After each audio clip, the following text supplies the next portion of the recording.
Hello, Year 12 students. We are going to look in this little video from page 90 to page 106, at least that's my plan. And this is the last section of part 2 of Ransom by David Malouf. And the summary of this section in a couple of words, if you're going to put a subheading, the one I put it, is leaving Troy or getting ready to leave Troy, preparations. So in this section, King Priam organizes the cart and the carter, and they load it up and then prepare to leave to visit the Greek camp. So that's basically the what is happening. So they're preparing, they're loading, and then they're leaving the city in the very last few pages. But we'll go now and look at a slightly more close analysis. So it begins at bottom of 90, and basically a couple of the sons, the princes, are put in charge with so one of the princes is getting the stuff from the treasury, and a couple of other princes are collecting a cart. And what they do, the middle of 91, they actually bring in a elaboratively carved and painted. It's brand new. There's 12-spoked wheels. So it's this ornate, elaborate cart. And behind it, they've brought in the ceremonial chariot with 2 thoroughbred horses. So the chariot that is brought out is, I can imagine something that's like gold-plated and very royal looking. So this is the symbols of royalty. So what the kids have brought in, what the princes have brought in, is not the plain wooden cart that was described in Priam's vision, but they've actually brought in what they expect a king to be traveling in. And Priam is immediately in a rage, and he screams at them, basically. Are you deaf? Didn't you hear me? Am I so old and feeble that you don't take notice of me? And so he says he asks for an ordinary cart, not this, and he describes it as a carnival wagon. And you're thinking in the old way. I tried to tell you I want something new. Go to the marketplace, get a common work cart, and the mules, so not horses, but mules. They need to be strong, and the driver, but no chariot and no horses. So what he wants is ordinary, plain.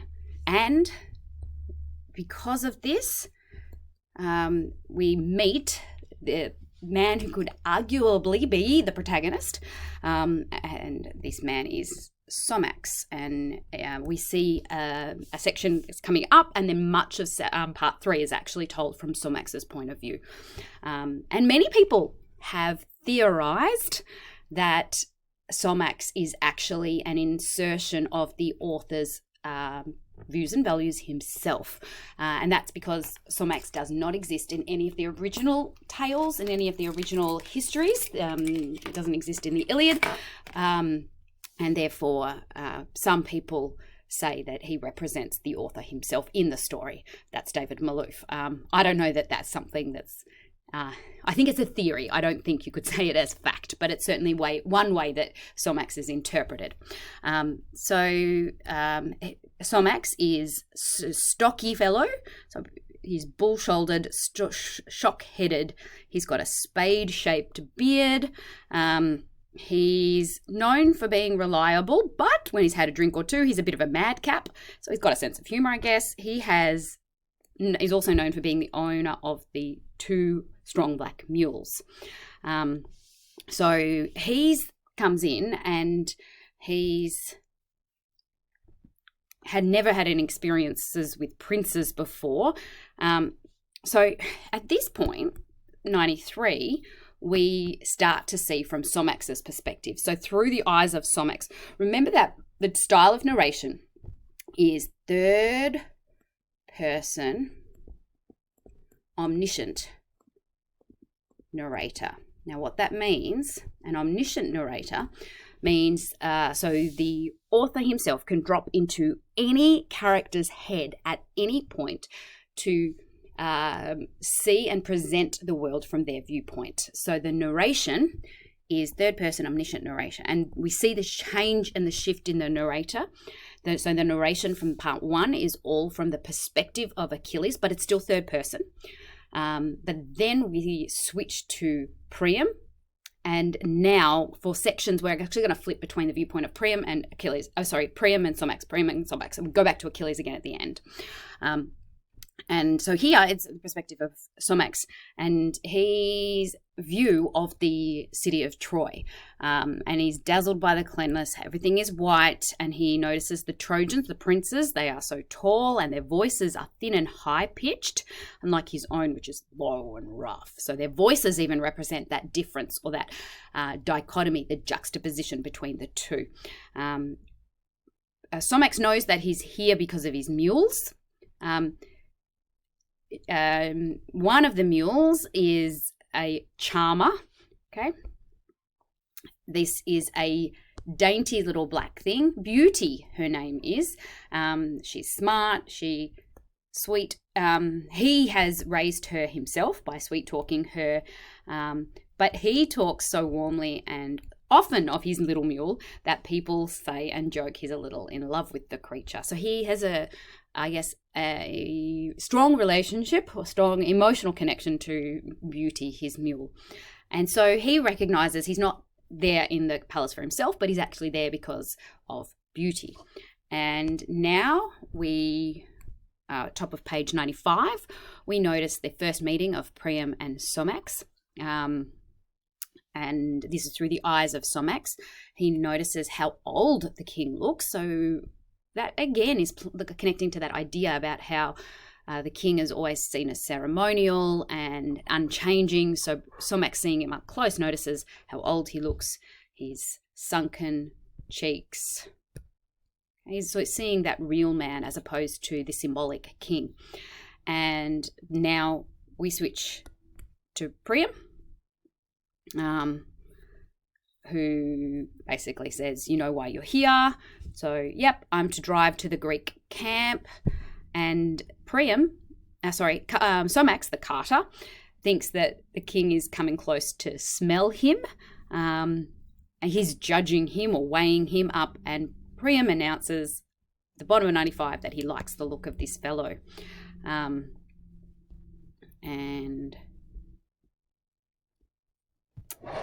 then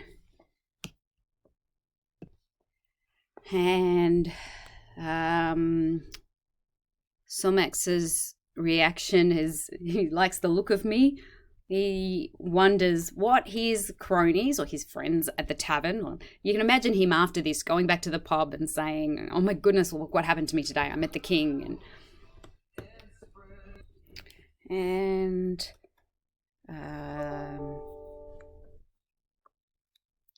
so then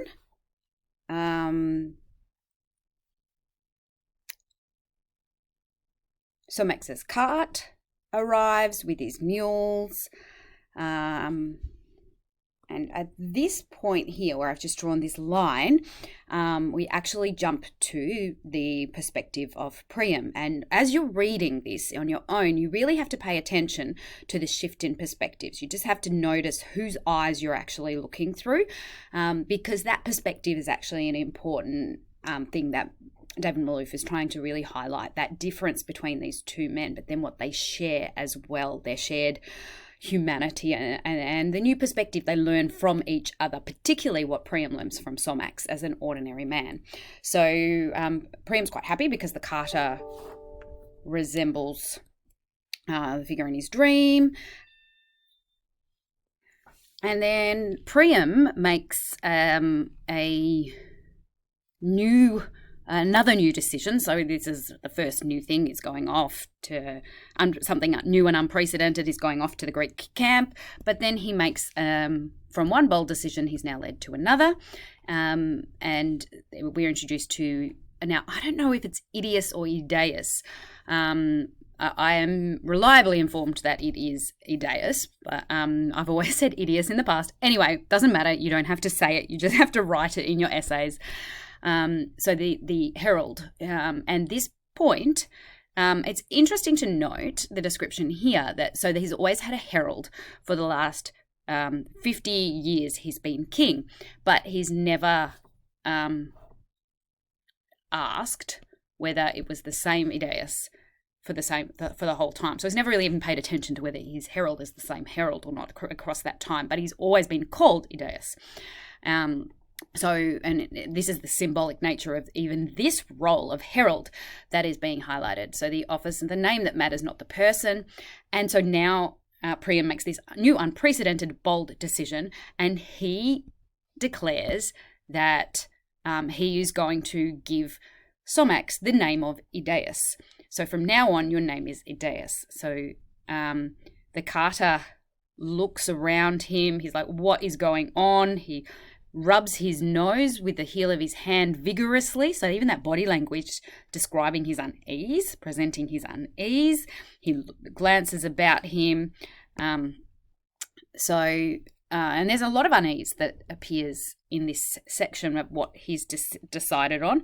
But the carter now wonders what further, so Somax wonders what further madness these high folk, a good quote to represent the difference between what the characters represent, but he drops his head and mutters, very well, right, my lord, but it is not very well with him, not at all. His name is Somax. It fits him. He has always thought rather well. He's been comfortable with it, warm and very much himself for a good 50 years, give or take. So he likes his name, and I think symbolism here, his name represents himself, so he likes himself. He describes that it is the name which he married. His dear one became the father of 5 children, none of them, alas, now living. So we've learnt Somax has lost all 5 of his kids, but he has always, as much as a poor man can, conducted himself honestly and kept himself in good favor with the gods. And he wonders, will the gods even recognize him under this new name?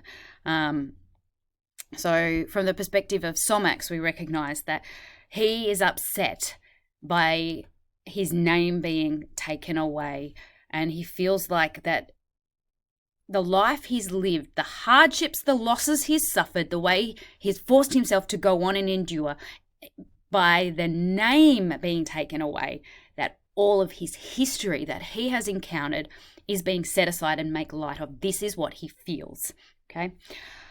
And so they start, the royal princes start Idaeus this, Idaeus that, and he is increasingly uneasy and suddenly affronted, offended deeply. So perhaps he's wrong, like he says, and no offense is meant, but he's upset anyway. So here, in the meantime, treasures are being loaded up. So piles of treasure being loaded into the cart. It's interesting. So it is as if what is taking shape there is a body, which of course is the body of the dear Hector. And so Hecuba prays, and this is a nice symbolic moment here. So praying before they leave, Priam prays, so they're all praying. Carter, Somax, is impressed by the solemnity, but it lasts a bit too long and his nose begins to itch. If you've ever been in church and your kind of mind starts to wander as prayers are happening, it's a very ordinary thing to happen. But then, at last, the moment passes and someone notices a bird hanging with wings extended into the blue. The carter thinks, a chicken hawk. Okay, let's just pause for a second there. So he says, a chicken hawk. Basically, a type of bird, a smaller type of hawk that I think tends to hunt small things like rodents. And so from the carter's perspective, this he sees a chicken hawk. Maybe looking for a field mouse or a hamster, but prompted by his mother, Helenus proclaims it an eagle. And so from the perspective of the Trojans, Helenus, the priest, it's declared as an eagle. And Priam's surprised. Somax is surprised. He's like, I thought it was a chicken hawk, but no one else appears to be. The whole assembly raises its eyes, and the murmur that fills the court of one of wonder and relief. Clear for all to see, Jove's emblem. So Jove is the emblem. Jove, also known as Jupiter, also known as Zeus. So Roman, Greek names for the same entity, referred to in this text as Jove. So the messenger is hovering there. Jove's emblem or messenger is the eagle, Jupiter being the god of the sky and thunder. And by the eagle there, the perception of it being an eagle for the people of Troy fills them with a confidence because they see it as the approval of the gods. So suggestion that they will be guiding him. So this quivering net of celestial attention and concern. And so the symbolism of the eagle here, I've seen it written in a lot of essays. So the last 3 pages are actually them walking out. And what you notice is it's actually from the perspective of the Trojans. So what they are observing. So they watch the Trojan army, watch the polished shields, watch them marching out. There's girls in the crowd that have gathered flowers. There's late afternoon. There's the same number of people, but quietly now they're coming home from war.